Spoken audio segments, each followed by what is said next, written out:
Well, happy Sunday, SMITE fans. Championship Sunday, I might add. But first, it is Dawson and Gormizer on the North American SCC. And we've got a good one, Lockton Goaded versus Bloogy and the Woogys. Gore, lots of fun SMITE action to look forward to here today.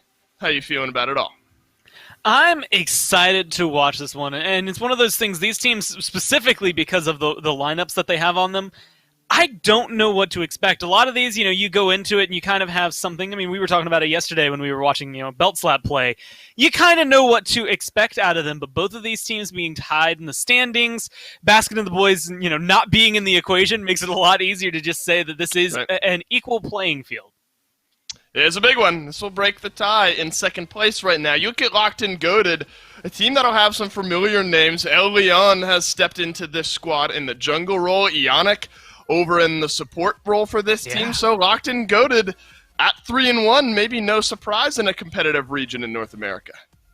And I think it's fun because, Relentless One, Stuart, they've been around the scene for a long time. Relentless One, maybe even longer, just being able to grind this. And I'm going to shout out Pig on there and Mid because the guy carried me in some casual games a few weeks ago. So it is something you get to see them all around. The grind is going on, like you said, with a lot of players coming in with history. But that's the thing that Bloogy and the Woogys aren't missing it on the other side. I mean, Bloogan, the namesake for the team, but you've got Aquarius, you've got Crimson, Yuji, and Gamma beside you. Right. I mean, it's just two, what feels like really stacked rosters here down in the Challenger circuit. Yeah, Bloogy and the rest of his Woogys, all guys you have to look out for. I am curious how picks and bans maybe start to get affected with these big names like Leon and Ionic now in the roster, and we'll get a chance to see how they are affected. Picks and bans for game number 1 between, the two teams tied for second in the North American SCC on your screen now. I'll leave that question over to you, Gormizer. Do you think El Leon and Ionic being on this squad carries a little extra weight, or at this level all the guys are pretty confident in their strategy at any rate? I think it still carries some weight, but again, it's like that mentality. Aquarius has played in the Pro League before, right? And again, as someone who's been playing at this level for years, I think you can say that for a lot of Bloogy and the Woogys. So it is that concept of maybe a little bit of stress at first, but realistically you'll get over it pretty fast because you can still handle them the same way that you would have tried to handle them. I mean, not too long ago you were playing against Andinster, down in this league, and if that guy doesn't make you nervous, considering he was one of the first world champs that the game had, then I think you can get over it. Yeah, fair enough. Instead, it's actually going to be the Ganesh Gore that gets banned out here, and the Jormungandr to immediately follow up. I feel like Ganesh has started to see a lot more presence. Has unfortunately been bullied on more occasions than not, I think, in recent memory. But the Jormungandr and King Arthur bans there, Lockton Goaded already putting a pretty decent emphasis there on the solo lane. And for good reason. Again, I mentioned Aquarius and the fact that he's played in the Pro League, but I mean, he has been one of the top players, I would say, for that lane over years and years and years of play. So you have to look at someone like him to get shut down. I mean, I'm flashing back to times where he was playing on teams called literally Aquaman and the Waves because of how important he was to getting things to work there. I think trying to get rid of him and his potency early on is smart. What do you think about the Morgan being locked in here, Gore? I think, obviously becoming competitively available again, I suppose, a few weeks ago. I don't know. Not really in the meta, not really out of the meta. Some bans, a pick here and there. Obviously super versatile. Do you like Lockton Goaded going for it with pick number 1?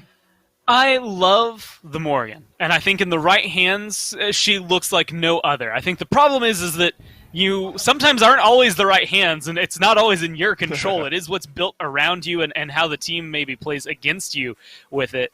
But there's also something to be said. I've actually been a little confused as to why we haven't seen more of her, especially since she can maybe go into the mid. She can flex over into the long lane if you really want to, as we've seen in the Pro League. But a lot of teams have kind of just left her to the wayside because of the fact that Merlin, Raijin, maybe bringing a little bit more to the table that Morgan maybe could bring if they were on her team, but she's not going to be able to do it all by herself. And they're going to get a Thor as well to back up that Morgan. All the reasons that you just stated and then some. A strong composition to start off here for Lockton Goaded. A Khepri as well. I think Kepri's in such an interesting spot where, even especially yesterday, the conversation is always around, the utility he provides. You get the root and then the abduct. I mean, it's not this, like, hyper-aggressive pick. But then you look at a guy like PBM who plays that Khepri and what he's able to do with his play style. Khepri can be a little bit more aggressive than maybe the utility kit lets on, and Lockton Goaded might be better off for it. What I think is great, and this is something I really doubt we're going to see it because I can count maybe on one hand the amount of times I've seen a Morgan transform into a support of all things, but the idea that there's a second Khepri res available is nice, except the fact that Achilles has 2 executes. So if he can go through 1 Khepri res, he can, within a certain time frame, maybe find his way through another. So there's little bits of plays, I think, there for Lockton Goaded that are going to be interesting, mainly 2 Thor dunks. That's one of the biggest, I think, combos that we've seen, specifically with Morgan. But I love that Achilles because Nike, for like Sanguine, they've been picking her up and taking her into the solo lane. A couple of teams have been able to do that and been very solid with it. But she's still been a jungler and big for like Obey, for Sino going over there. A lot of teams do like to pick her up there, and Achilles is that perfect flex as well, where honestly either of them could do either role. They could go into solo, they could go into the jungle. But with Achilles, that execute, it feels like he needs to be around in that 3v3 to deal with the Khepri. Yeah, good point. And an interaction that Bloogy and the Woogys will look to take advantage of a few times throughout this game. Kuzumbo locked in. So talk about a couple of picks we've seen here in the SPL over the last day or two. Again, specifically, it's Mike. I mean, he was the support on all of our minds come the end of the semifinals yesterday in the SPL playoffs. Kuzumbo was one of those picks, Gore. Kind of the just run-at-you mentality was prevalent. Bloogy and the Woogys, they have a little bit of that. A Nike, an Achilles, a Kuzumbo, they have plenty of setup. Not just setup, but I mean, I imagine if you get Blink pushed back into your team, and then all of a sudden Achilles stuns you, Nike slows you, Hachiman just, maybe stuns you himself if he really wants to, all the damage. I think Bloogy, they have such a good amount of CC on here, and all I can, think is the flashbacks I had to what Kuzumbo, the note I had yesterday about him on the desk was just like, he is a bully. I mean, that's what he does in the right hands. It is a little shaky if you don't get off to a good start. I think things can definitely be an uphill battle for you, but I mean, all you need is a blink and a dream. And Bloogy and the Woogys might have that here. They do have a Hell, though, locked in with their 5th and final pick. The kind of obnoxious mentality is there, and in the best way possible. I mean, that, like, Hell does a good bit of damage, but also good sustain. Then you look at a Kuzumbo who's going to punish you for hitting him with anything. Obnoxious maybe is the best way to look at it for Lockton Goaded to play into, but a strong composition for Lockton Goaded nonetheless. A really weird time where all I'm thinking of, again, I think of Assassins when I'm playing Morgan, I think of Hunters when I'm playing Morgan. Occasionally maybe I drift to another Mage. And this is maybe one of those occasional times I'm thinking, man, you know what sucks about not having a healer on your team when they have something like a Hell? It's just trying to keep up with the healing in the middle of a fight. But you could literally turn into the Hell if you needed to. So I think it's going to be interesting to see. It's always the conversation I get bogged down with when there's a Morgan, because I get so excited about how open-ended she is. And then, for the rest of the game, the next, 30 minutes, on average, right, considering the game, we're going to see her only become Thor or something like that. It's going to be all these endless opportunities, and it's just going to be some sick dunks that you could potentially take away here. Because I think with Leon having a big setup, it opens up so much having that semi-global presence. It's still worth it. Agreed. I imagine we'll be seeing a lot of this here in the long lane as well. Gamma just kind of throws caution to the wind. You do have to be careful. It's the return damage that can kind of bite the Kuzumbo. It's that balance one way or another where are you going to be getting more push damage than you're taking in return? Gamma seems to think, though, he's blinked forward on Tuyannic here, gotten the Khepri down to half HP. But health bar-wise, Gore, and now level-wise, Lockton Goaded are the ones looking a little better off.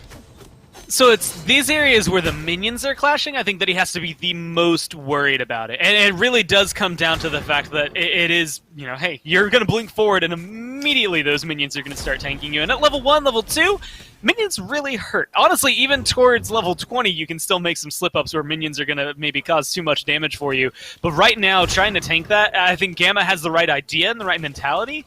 I just don't know if they have the right amount of lockdown to keep Ionic shut down here. Poor Ionic is just constantly catching these pushes. maybe not super concerned about it. Still has plenty of potions in the Khepri back pocket there. Hey, he has a pull of his own. He'll get a little bit of pull. Tug of war maybe is the best way to look at this long lane. But really where we saw this Kuzenbo and even the Khepri find their most value yesterday wasn't even so much in the lane dominance they had, but the ability to rotate over and affect a lot of jungle invades and impact the map gore once that level 5 mark gets hit. Yeah, that's the biggest thing. Both of these teams, level 5, save for Crimson, who is already going to have his stance switch, is going to be huge. And mainly having Ionic get that res come up, Stuart with the Suns. This is already a high-pressure lane in my eyes. You add in a Thor dunk to set them up, potentially a Morgan transfer to, at that point, maybe just be a secondary Thor dunk to set them up. It's just going to be really big. So I think Bloogy need to be worried about that level 5 mark just because of what it could mean. Specifically over on the left side of the map, I think solo lane, honestly, at this point, probably just going to get left to the wayside for a little while. Yeah, and maybe not surprising looking at the matchup that's there. I mean, Relentless One and Aquarius, on the Ama and the Achilles, maybe just largely focused on trying to clear those waves against one another. Relentless One has taken a decent amount of poke. We'll get the blue buff to sustain up the mana that has reached near 0 here up to this point. Stuart has hung around. Gamma was looking for a potential push, but the mark and the half HP might make him think twice. But kind of going back to that solo lane gore, I mean, an Amaterasu and an Achilles doesn't necessarily scream hyper-aggression until a jungler starts to rotate over. Yeah, I'm really curious. I like Nike, I think, in the jungle because, again, what she can bring and her amount of sustain, the setup she has. But I feel like kill potential-wise, especially with the Khepri around, maybe if you had swapped the Nike and the Achilles, it could have opened a little bit more. But it's that conversation of which one's going to deal with the Amaterasu a little bit better. And honestly, what are you comfortable with? I think Yuji and a lot of junglers at this point, because of how big it has been, have been practicing this Nike, even though she kind of came out of nowhere. Now she is a big deal. Right. Achilles has, through and through been this solo laner. I think Aquarius is going to be very comfortable with it. And while we're maybe not going to feel the execute and real big impact, I think, from him until, 15, 20 minutes into the game, right. Once he rotates in, it's going to be incredible to see where he focuses it. Because single-handedly, we've had Achilles just zone out entire teams on his own. True. We've seen in the SPL a solo carry solo laner in the Achilles. But enough sustain for both of those solo laners. Can't imagine hyper kill potential. There is some in the long lane, though, and that's Plasma, who's a little bit overextended for first blood, as Stuart will break some suns over his head, and Lockton Goaded, they'll strike first. All right, now Gamma needs to find something over here in the right side jungle, because if he does not, then that was all for naught. Like, he just kind of left his ADC out to hang for no reason. It looks like he wants to put some pressure, over here on the Relentless One, but I just don't know. I mean, I think, I love the way he's playing the Kuzenbo. I just don't think the follow-up's there yet. Well, Aeon has rotated over to knock down that blue buff, and actually looks like they were able to do so. Great point, though, Gordon, and that's something we had sort of talked about a couple minutes into the game, is the real impact of the Kuzenbo was felt in the games where we've seen him once those rotations were started. But it's what you're giving up in the meantime if you don't end up finding the kill or the gank or even the buff steal this time around. That is kind of the make or break for this god. So early rotation from Gamma, looked for the invade, did get Relentless One down to about half HP. But smart, quick rotation from Leon to be there to help secure that buff. And that's what you expect from a Thor. I mean, you've reached that level 5, level 6 mark. Mm-hmm. Now it's time for Anvil of Dawn to impact the map. Yeah, and honestly, I think we're going to end up seeing a lot more of it, and it comes down to little ganks like maybe this one, trying to find something in retaliation.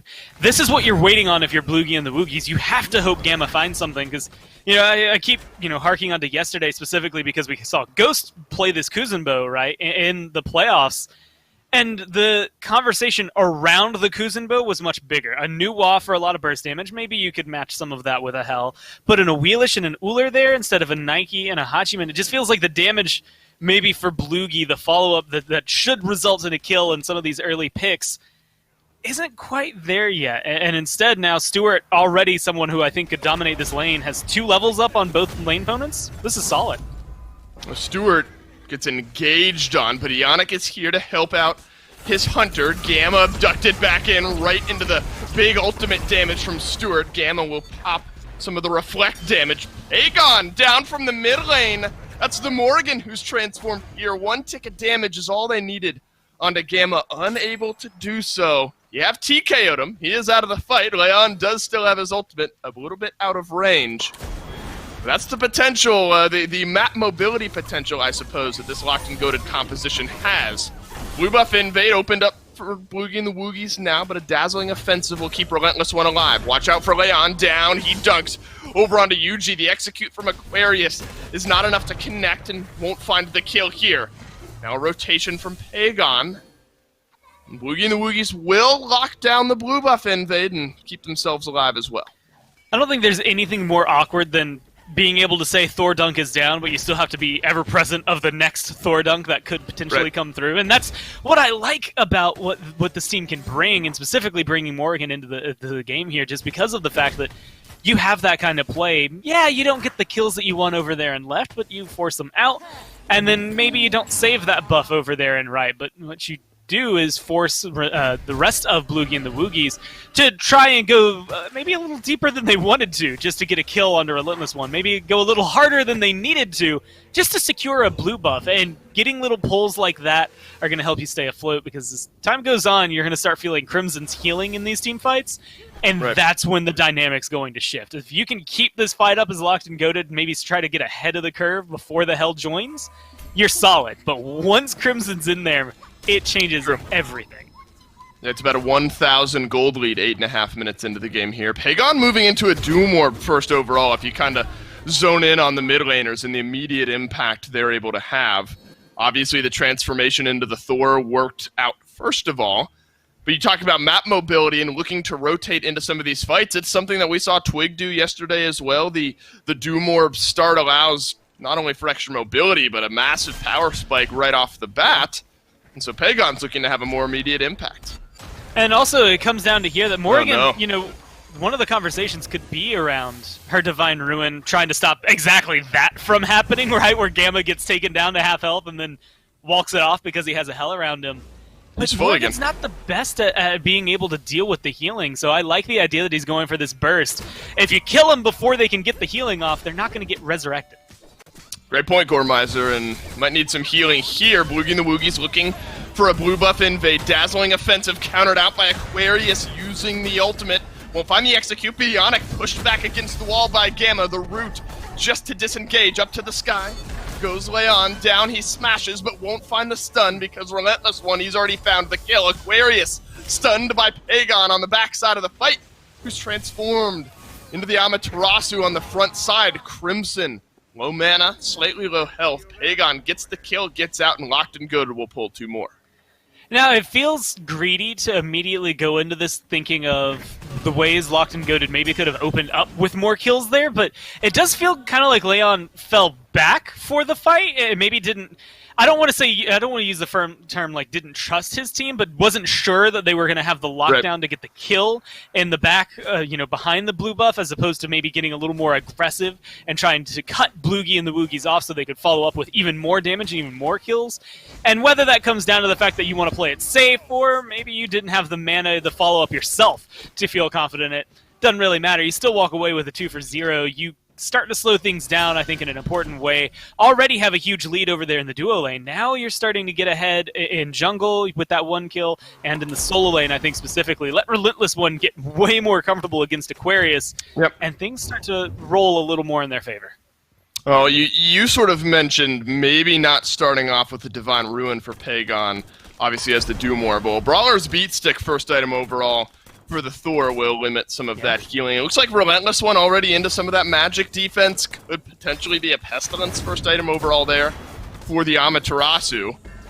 Might have to check in on that in a moment, as Gamma has looked for the pull, and instead it's Ionic who's pulling him back, and it's Leon who's there to confirm the stun, and Stewart grabs the kill. It's methodical, great rotations from Lockton Goaded to set up another kill.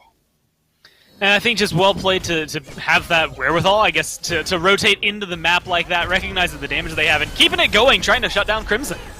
Oh, and they do, and Leon is the one who finds the kill. Yuji as well is silenced down and pulled out, looking to get a route over onto the Lockton Goaded guys who are now chasing him down. Pagon transforms right back in. Leon just to the side on that Anvil of Dawn. Likely would have been a kill over onto Yuji had that one connected, but you do get a kill onto Crimson nonetheless.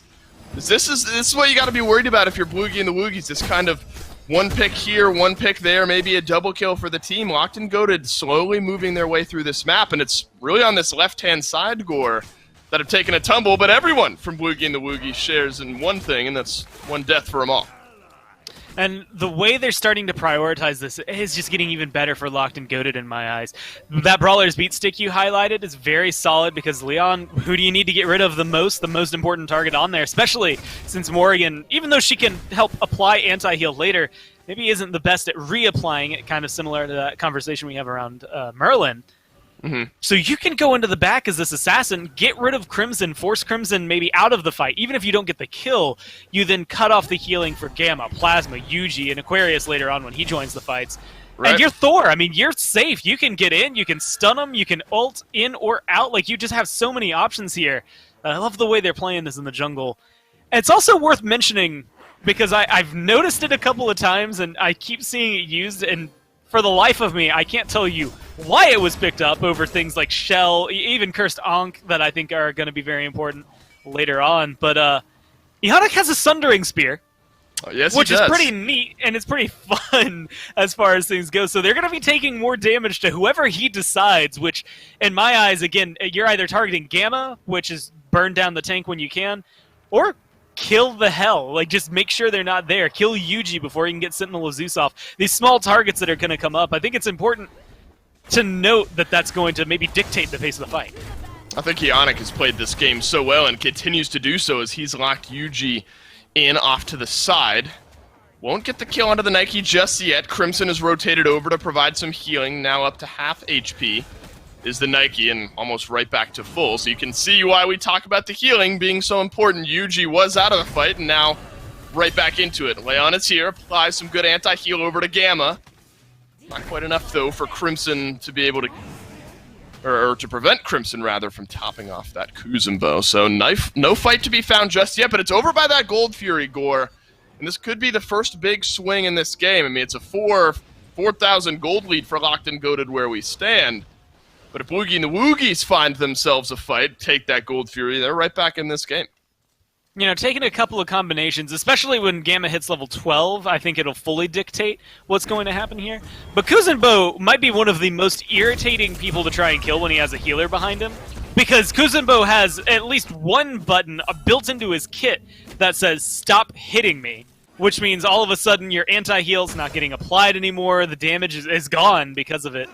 And then Crimson can just walk in and heal him up. If he gets Thorns as that second relic, it's even better. Look at this from Aquarius, looking for a invade on the speed buff. Leon won't connect for the stun, but Pagon sure will as he's transformed into the Amaterasu once more. Not looking to fight just yet, transforms back into the Morrigan and in stealth. Aquarius locked in off to the side. That's opened up the door for Bloogy and the Woogys to start up this Gold Fury. Immediately pulled off, though. The chase for Aquarius continues. We'll have to see if Pagon's able to find the kill, because now there's a chase for Gamma on the other side of the map. Lockton Goaded have the potential to make a massive swing in this game. A couple targets quite low. Pagon just waiting for some of those cooldowns, misses the long-range shot, and that's enough for him to abandon the chase onto Aquarius. So the Achilles will survive, and it looks like Crimson will as well. But it's the TKO that matters. Bloogy and the Woogys effectively out of the game anyway, just due to low health bars, and that'll be a Gold Fury to Lockton Goaded. And the way they play that, I mentioned when you pick up the Morrigan, you have to have the right team around you, but also it has to go to the right hands. Pagon's the right hands. From what I can see right now, multiple transformations across different gods throughout the game, and each one has felt impactful in its own way, and that last one was maybe more important. Having the Amaterasu over there on the right-hand side to help deal with Aquarius is huge for you, but then having Relentless One, the actual Amaterasu, available to help stall out that Fury to make sure Bloogy and the Woogys can't do the standard, hey, you two-man ganked my solo lane, we're going to strip the Gold Fury from you. His pressure And I guess having 2 Amaterasus on the map, period, just made it so much easier to tell them to stop, to slow it down, force Aquarius into a bad spot, and still secure that Gold Fury for Lockton Goaded. Gore, so much has been going on despite only 5 kills being on the board, 1 shared equally to all members of Bloogy and the Woogys. There's, a 1 level difference here, 1 level difference there. There's a 3 level differential in the Hunter role right now. Was a 4 level differential just a moment ago. Plasma is not able to just sit in this lane and farm if Stuart is around, just because of the massive kill potential that this Hui has.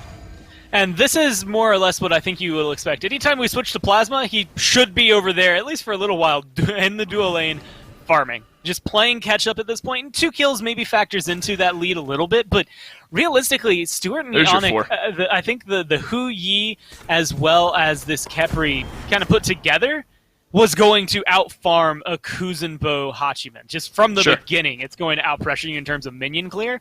I just don't think they expected it to then have, huge impactful rotations that have then resulted in kills, where Stuart has gotten to be a part of 2 of the 5, but you're also, 1 was to shut down Plasma early on when they weren't shutting him down. We've said TKO so many times this game, but a few times it's been Gamma, a few times it's been Plasma, but either way, you get someone on Bloogy and the Woogys that's just not in the fight. They're not getting the farm for a little bit. And while that tier 1 tower was up for Bloogy and the Woogys, that means a lot of minions that are getting killed off or Plasma's not getting anything from them, or if he is, it's, diminished from what Stuart's picking up.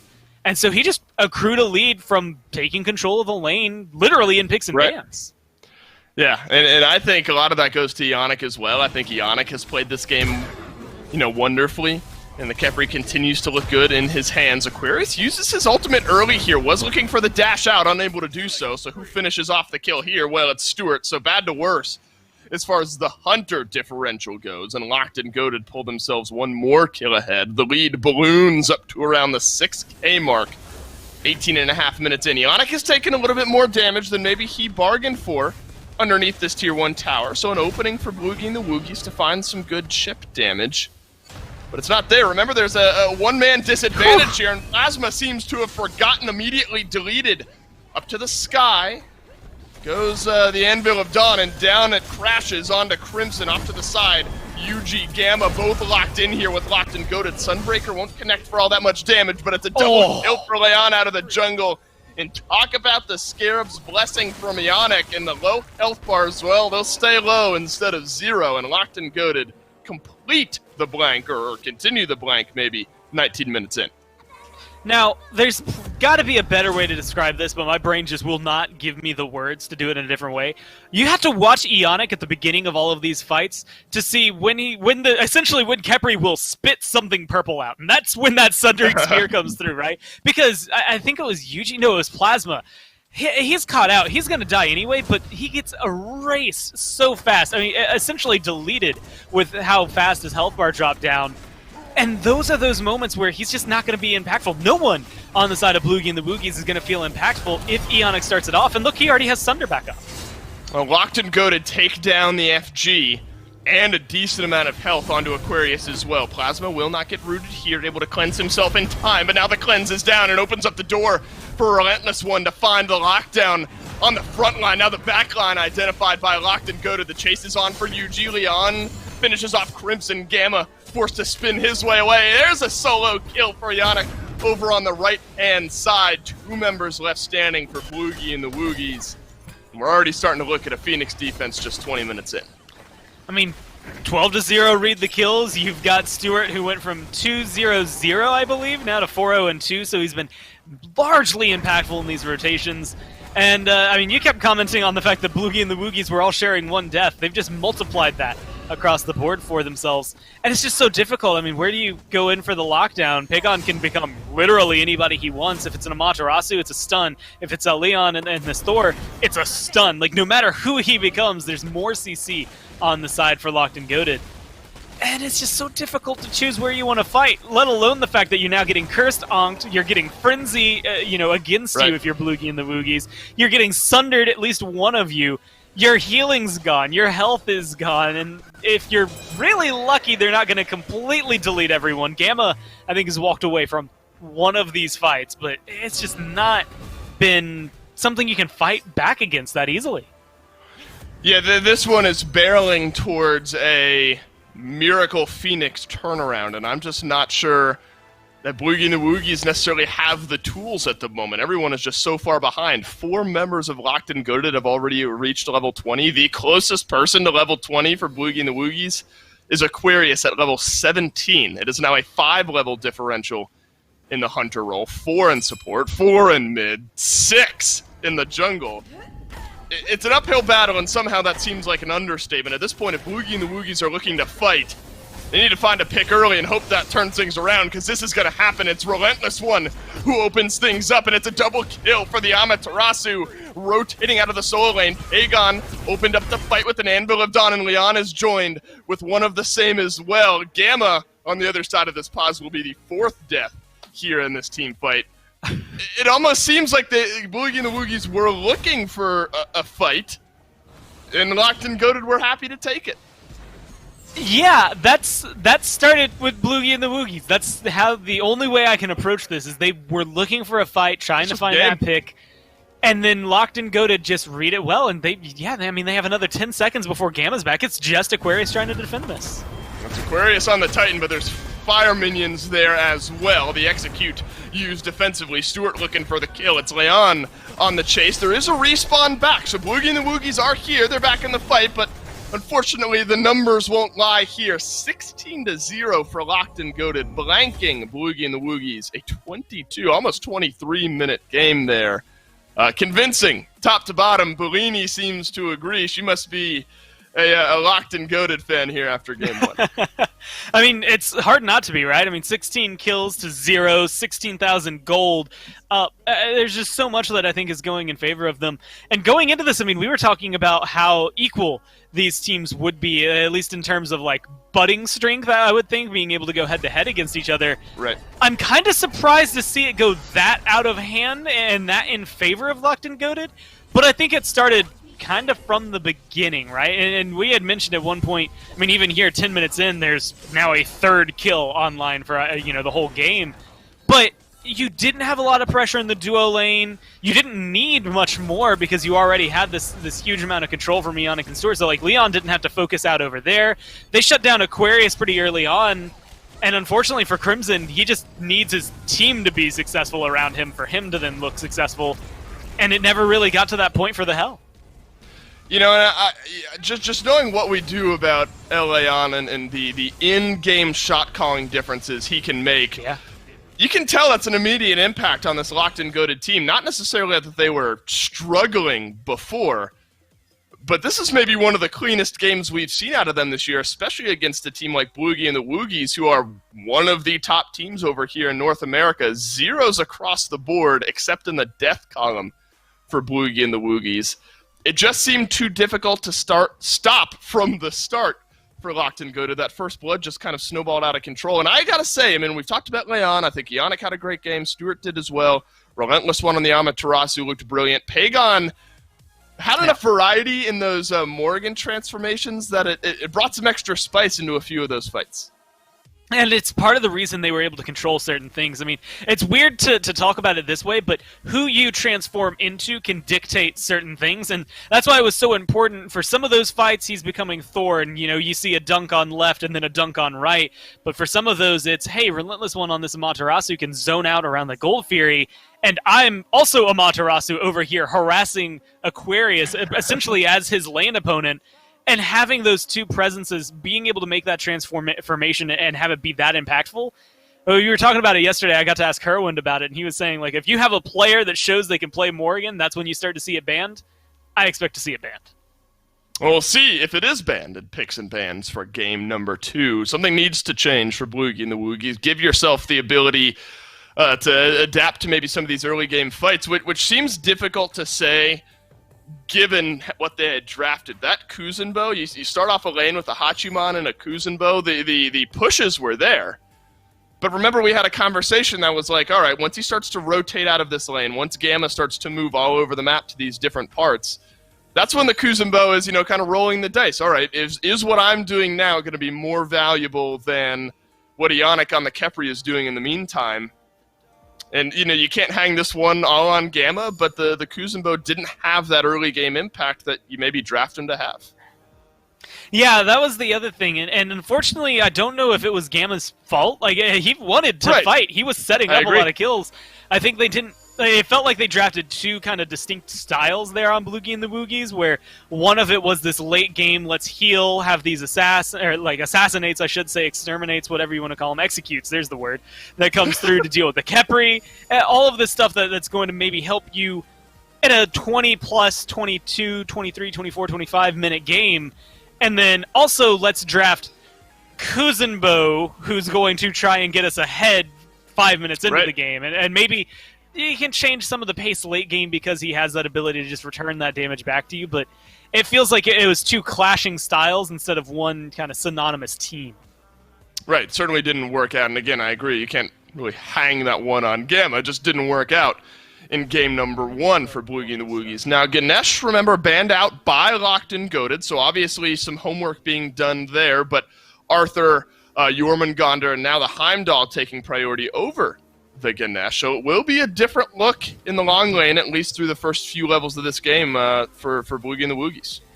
Well, I think, people who would watch some of our other casts have gotten maybe used to me stepping up on a soapbox, because I always end up honing in on one specific god and what they can bring.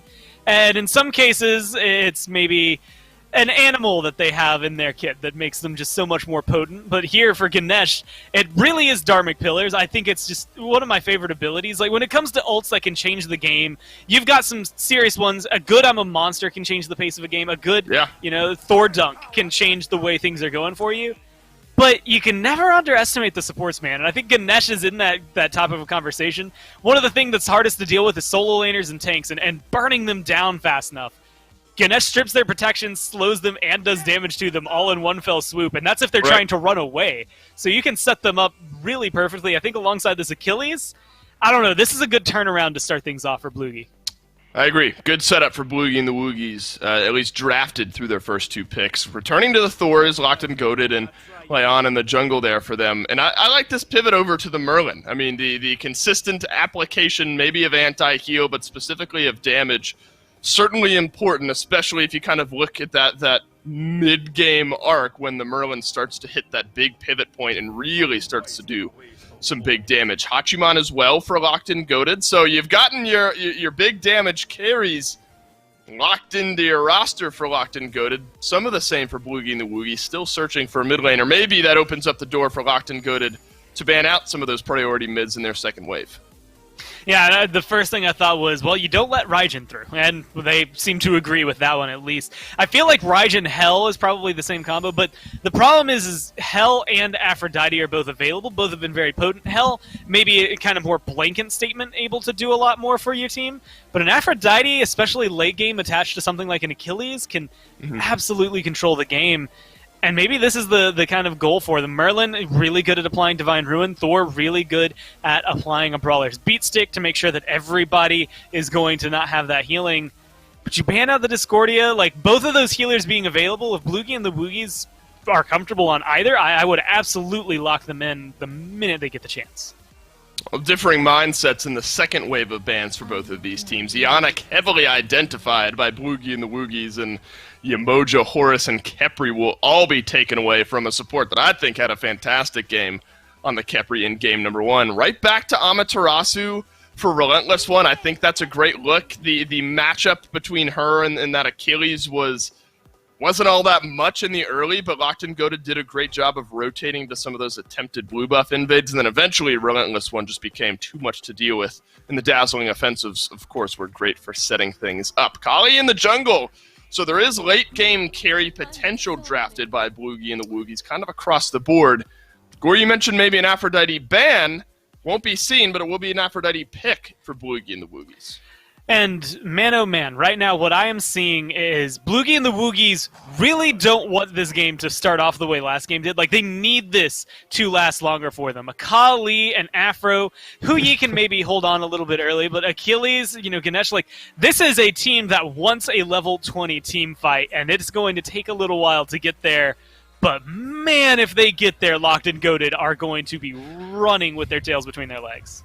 Yeah, going to be a difficult game for Lockton Goaded to withstand. They do have plenty of early game setup, though. I love the Sobek pick here, not just as a god, but especially in the hands of Ionic to impact the game. Can Lockton Goaded get it done in 2, or do Bloogy the Woogys push us to a game 3? Well, Dolson and Gormize are on the cast, and Doug on the camera will be sure to let you know after a few minutes here. And I do kind of want to continue to hone in on this long lane gore. That's where we started to see some of the scrapping in the early game in game number 1. A bit of a different look here. Some poke and, some damage boost for Gamma on that Ganesh. But Ionic has that true kill potential. One pluck, it can be death. Yeah, that's the I think, dangerous game, again, to be playing. And this time, with a horrific emblem instead of that Sunder. I like the Sunder. I'm not, it's not something you get to see often, but I love it. But now imagine you get plucked. You're thinking, cool, I can get away from this. I'm still Hu Yi. I have a nice leap to maybe disengage. Assuming he hits level 2 and is able to get it. You slow them down and just force them to fight, it is bad news bears.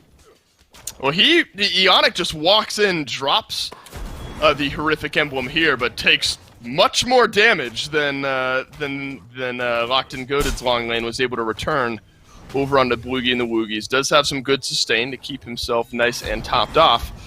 So interesting maybe mindset there from Ionic to start things off, but they did get lane pressure, and maybe that's what's really the most important to look at here. Looking for the pluck now over onto Bloogan, level 2 reached by Lockton Goaded, and there's your mindset for what Ionic was looking for early on. Burns the beads out of Bloogan, so now the hyper potential for a pluck and a kill is certainly there for Lockton Goaded in the long lane. It's just weird to see them... I don't even want to say give up control over there. I think Gamma and Bloogan, with that shell, they have the pressure and maybe the presence to be able to fight back. But Ionic's just not going to give them a break, right? I mean, I don't expect to see him slow down at any point. I do think it's weird to see that Lockton Goaded don't maybe go for some bait and switch, right? Pull the jungler over here. You have Thor. Maybe you're waiting for that level 5 mark. But that is something that is going to make the big difference overall, is just Kali... she can come in and maybe scoop up a couple of kills early on, but it is not necessarily the easiest thing to do, especially compared to Thor, who literally, whenever he joins a fight, his passive kicks in. If you drop in on the duo lane, there's 2 gods giving you more power, and all of a sudden you're able to help turn that around. I just feel like Lockton Goaded, the minute they decide to force the fight, are going to be able to put Bloogy and the Woogys into a bad spot. Well, Ionic needs to be careful here. He has, set up a nice...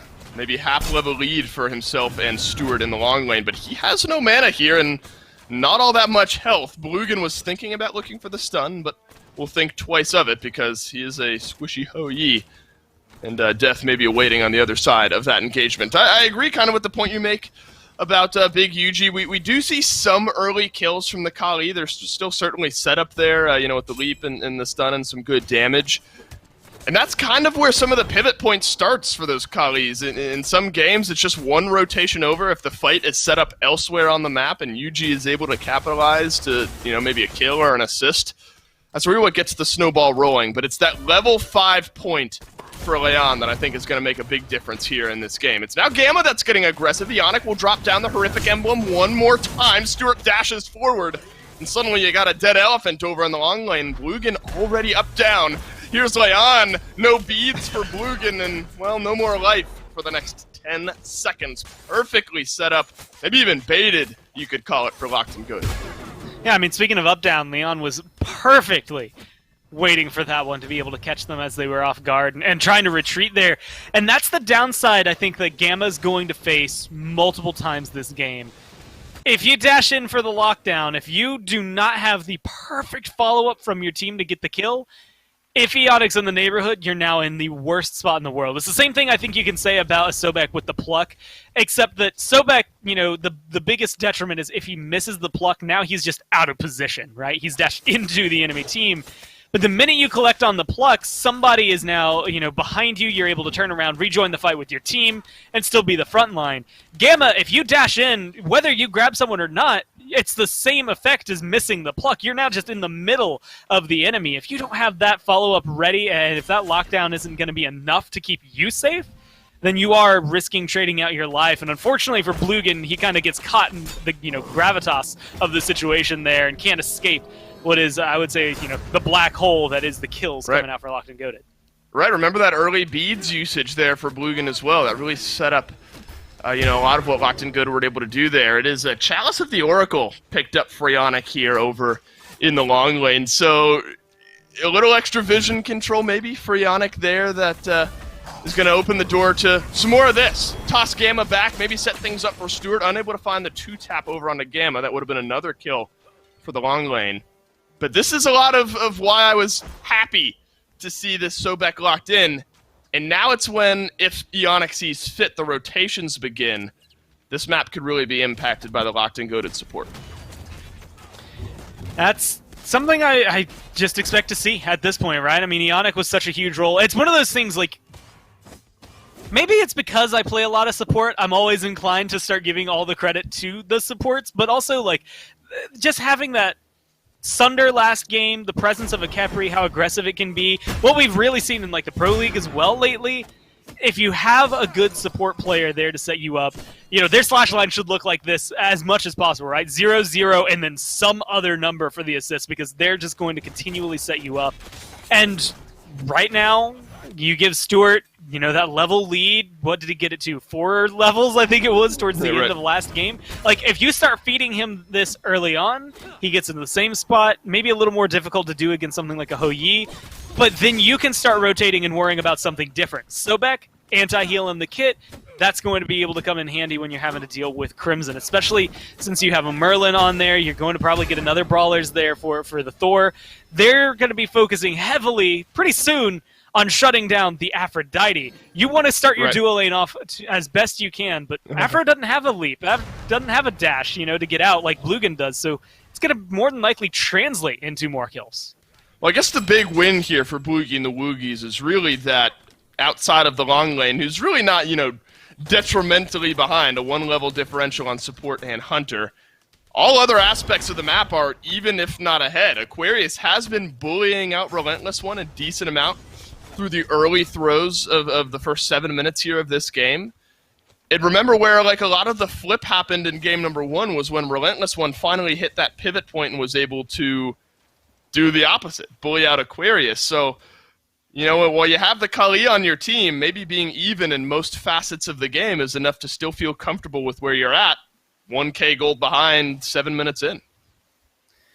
Now, this is where I think the make or break happens, right? You're going in for buff invades, maybe a Ricochet picking that up? I don't know if he was able to connect that one. That was very cute, but it's just moments like that where you need something big to happen elsewhere because you're losing your farm. So that's why it's even more important for Aquarius to get that kill. Yeah, great start there, and it was really set up again by Aquarius keeping Relentless One in a position where he couldn't completely contest that blue buff. So big UG rotates over, and that is an early assist now for the Kali here, as Aquarius will strike with the execute there. So a touch behind now in the long lane is Relentless One on this Amaterasu. Low early game pressure, but scales up into something that's able to impact these fights. Leon has reached level 5, did so a few moments ago, has a kill, thanks to the Anvil of Dawn that reached the long lane. Might be able to make use of it here. Ionic just searching for maybe a pluck to set up a fight. Big Yuji maybe thinking about a jump in there. But now it's this rotation where Leon and Ionic kind of combine with one another, where this now mid-game bridge, I think, maybe gets really impacted for Lockton Goaded. Yeah, this is, I think, not only where things can come online a little bit more, I think Merlin starts to be a little more heavy-handed in some of these fights. His damage starts to feel a little more impactful overall. But Relentless One can start making rotations over, hitting that level 10 mark. That's where, like, Fine OK for Ghost tends to make these rotations. It's also where Leon maybe finds some big picks. That's good beads there by Bloogy. Used his jump and his ult to just slow down the fight there from Lockton Goaded. So Leon returns back down to the long lane with his ultimate, and it's Ionic who rotates over to the mid lane here. It's a knockback from Erupt Crimson to keep Ionic just at bay. Pagon not necessarily immediately in range to follow up on that fight, but Pagon has rotated into the Divine Ruin, maybe as we expected, Gormizer. The early game and kind of throughout the game healing of this Aphrodite certainly cannot be understated, and one of the best to reapply anti-heal is certainly the Merlin, so Great start there for Pagon in the mid lane. It's Ionic looking for a purple buff invade here. And as aggressive as the Sobek can be, safe enough to get out alive. Yeah, I think it's dangerous, though, because we're starting to see that dynamic shift for Ionic, which last game he never had to feel it in full force. I mean, he had 2 levels, I think, on Gamma for a majority of it.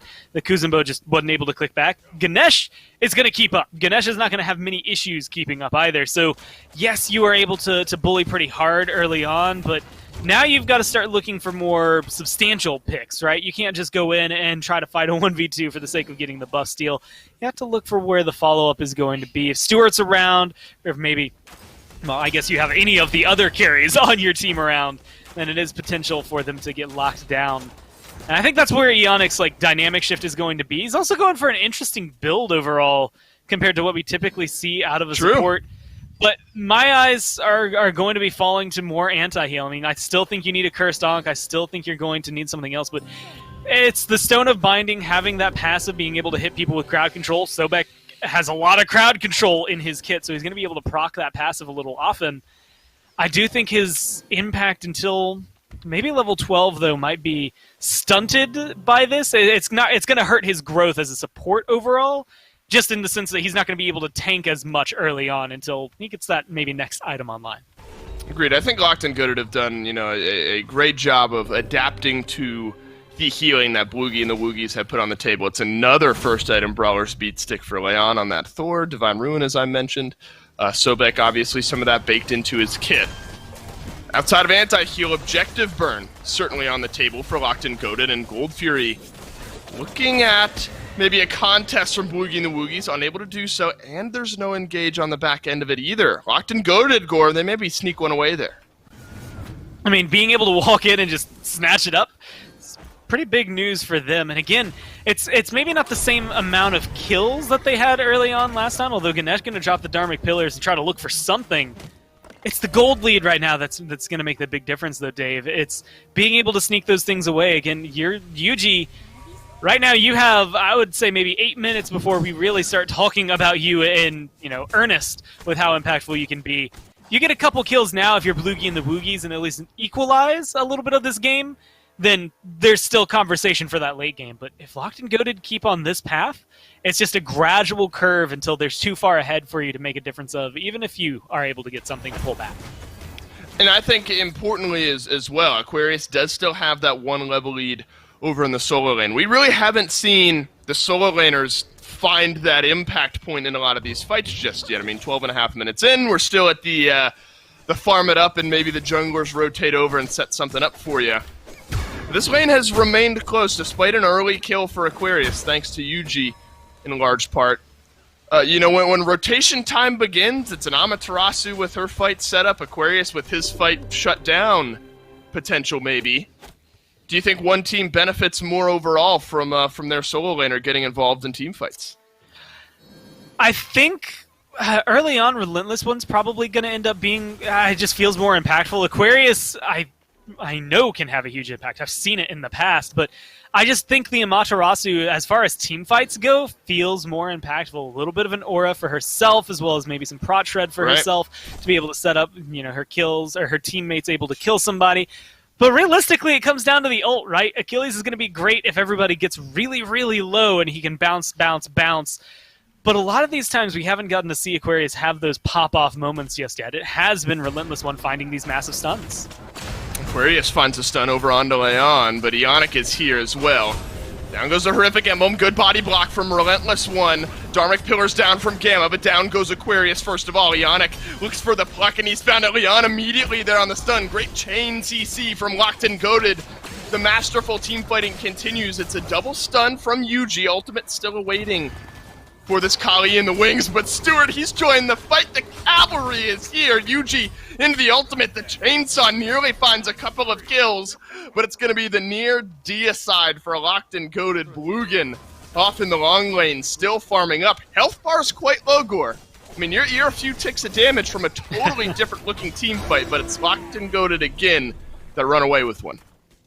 And at that point, I guess they'd argue, calculated, right? They knew they'd walk out of it with that much health left afterward. And honestly, you are running the risk, but, I mean, you get a 4-for-0 trade. Even if you lose one, I would argue 2 people. It's still worthwhile for you because you can pick up that Pyromancer right thereafter.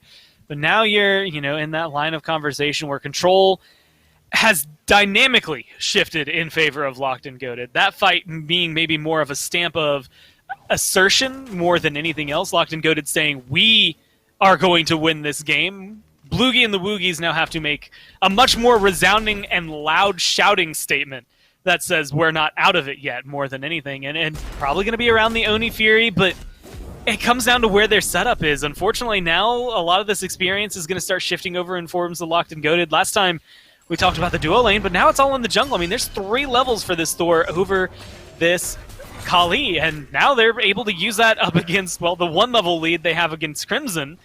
Yep. Aphrodite has good healing, she has good immunity, but it only lasts so long. Yeah, Leon been massive here for Lockton Goaded, and unfortunately Gamma is going to fall to Stewart, so it's a killing spree for the Hachiman and the jungler as well. Only Relentless One has fallen, remember an early gank there. Aquarius has to blink away, Dazzling Offensive won't connect enough times for the stun. But Aquarius does get some damage. It's an immediate FG call here by Lockton Goaded Gourmizer. Aquarius close by in range. UG, it's a 3 versus 5 here on this fight. Lockton Goaded have pulled off, though. Don't want to bite off too much. That's that awkward decision of, do we have enough damage to burn this down? I think the more important question, do we have the burst to secure this? Which the answer is going to be more or less no. And the minute Bloogan shows up over there, those suns, if they're dropped on a low fire giant and you don't have something, big from your mage, like, I'm thinking I'm a monster, a raw beam, anything like that, then you're running the risk of the sun stealing it away. But then you also add an Aquarius being in the area. It just becomes too big of a threat. And so you set up for maybe the second biggest thing on the map, which is this Oni Fury. And maybe even more important, I mean, you've had at least stalemated lanes, some of them getting maybe more aggressive. A lot of the Tier 1 towers lower on the side of Lockton Goaded, so it shows Bloogy and the Woogys pushing harder. You lose that if you lose the Oni Fury. You don't have that advantage anymore, so you have to be very careful how this one goes.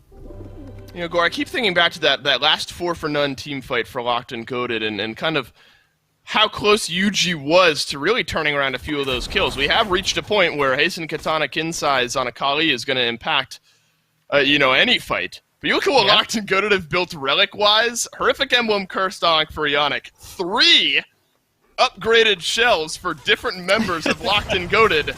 You talk about limiting a couple specific people. Lockton Goaded have it, and maybe they're feeling confident to take any fight here at this point as a result of that. This was one of the conversations we were having about this, as a whole, was Aegis versus this upgraded shell, because Aegis, it's so good to just say, I'm not going to take damage for a few seconds, but it's realistically when your damage is coming from this huge burst, right? A Scylla Crush is going to blow you up. You want Aegis for that.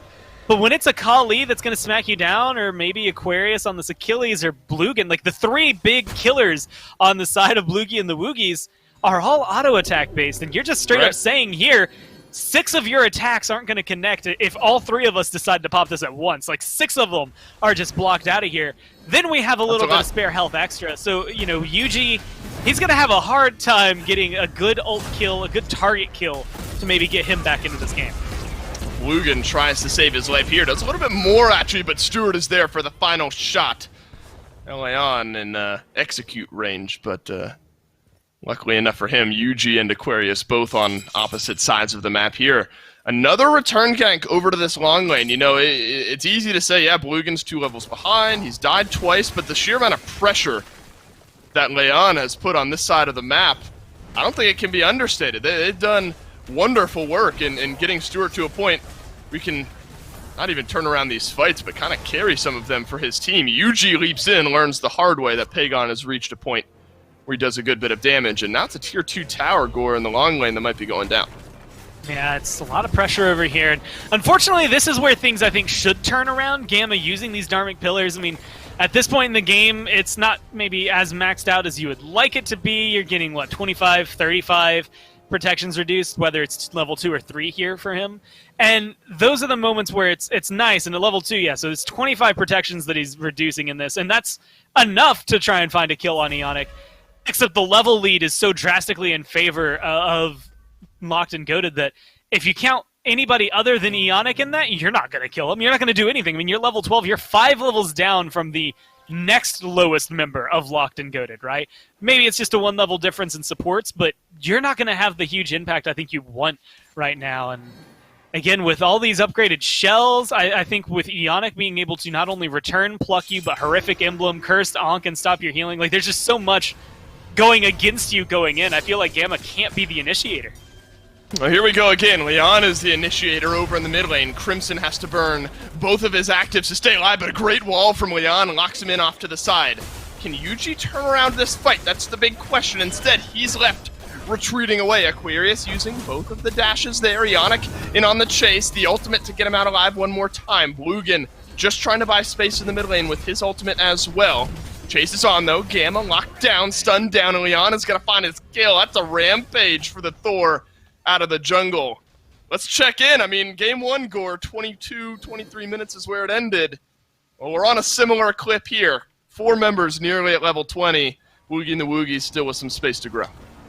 The good news is Bloogy and the Woogys, not only a little bit of space to grow, but I think they still have their big win conditions starting to come online. Granted, it's level 16 Kali, maybe not the best position to be in, but she has the items, she has, well, I guess the potential.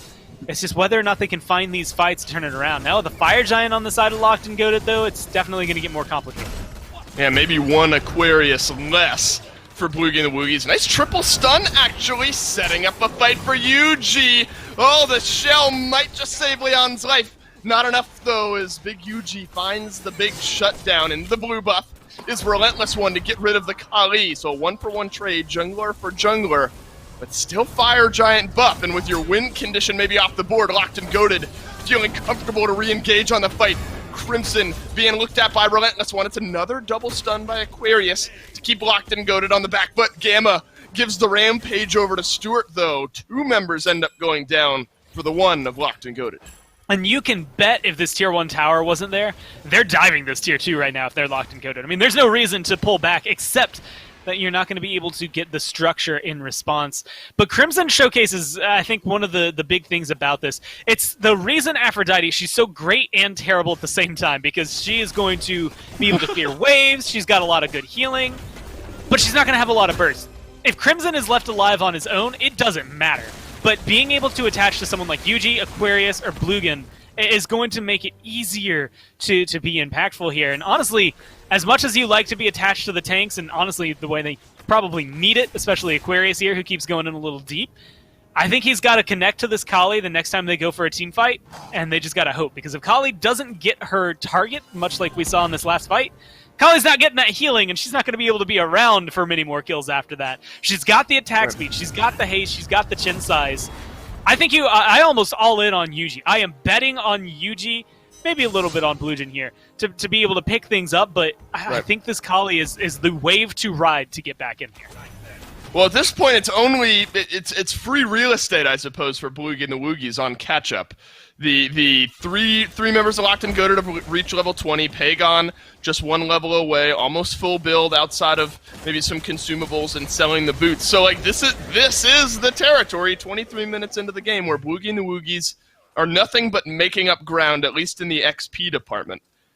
But Lockton Goaded, Gore, I think they've done a great job of not slowing down. We see teams fall into this mindset of we have this massive lead, you know, let's just kind of play here or there without realizing that, you know, 23 minutes sounds like a short game, but that's usually enough time to allow an enemy team to catch up into things. Gamma is going to be the one looking to catch up here, maybe get away, rather. Leon dunks down underneath the left side. Phoenix doesn't connect with much onto that. Aquarius uses the ultimate to escape as well. Stunned down onto Ionic, but the shell find plenty of value there. Yuji into the ultimate. Stuart is able to turn around the damage. Aquarius left dashing away, and it's the the left side Phoenix, rather, that's the safe haven for the moment for Bloogy and the Woogys. Unfortunately for them, still aggression. Ionic, though, too low to stay aggressive here. Now it's starting to turn on them. This Phoenix is doing a lot more damage than they expected.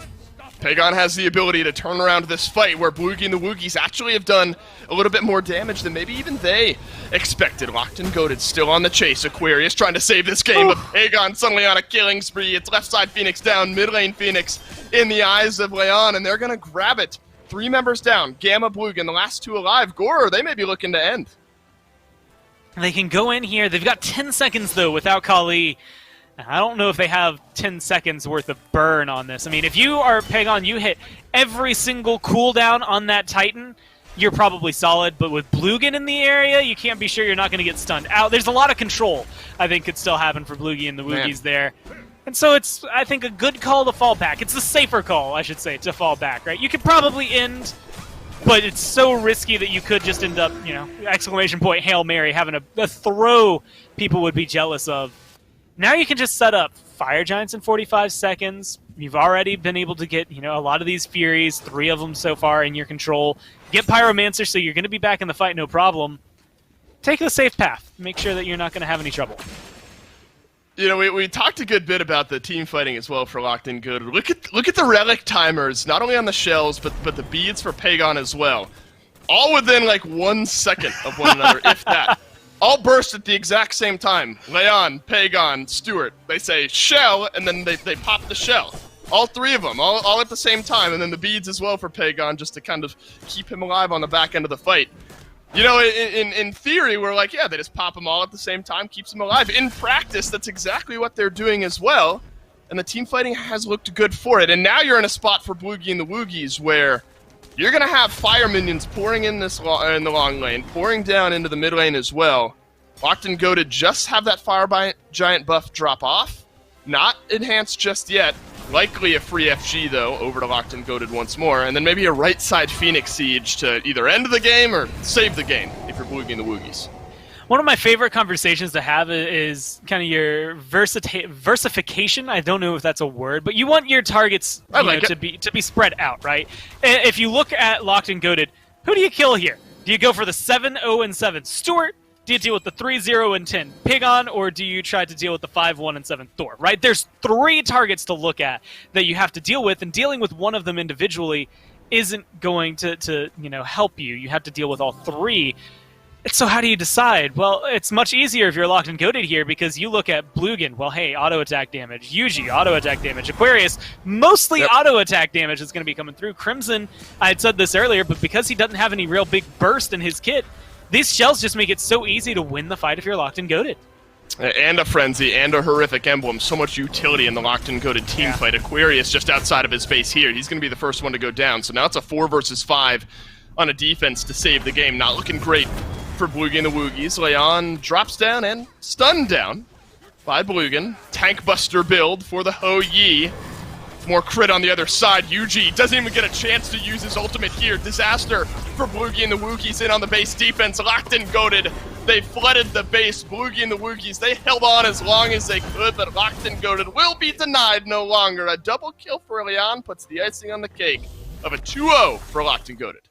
And an undying set there for the Merlin coming through for Pagon, as well as Stuart. Almost everyone. Just showcases, I think, where a lot of it comes through. And yeah, what was it, 3 kills, 4 kills maybe, that were found in retaliation. And that's huge for Lockton Goaded. I think this is one of those times where, with both teams being tied up, you've got to make a big stamp to showcase why you deserve to be number 2. Not just winning the set, but that was exactly what Lockton Goaded did. That was a statement to say that they're not here to deal with this 2 or 3 who's going to fight for second. They want to go for Baskin and the boys. They want to take down the top in this region.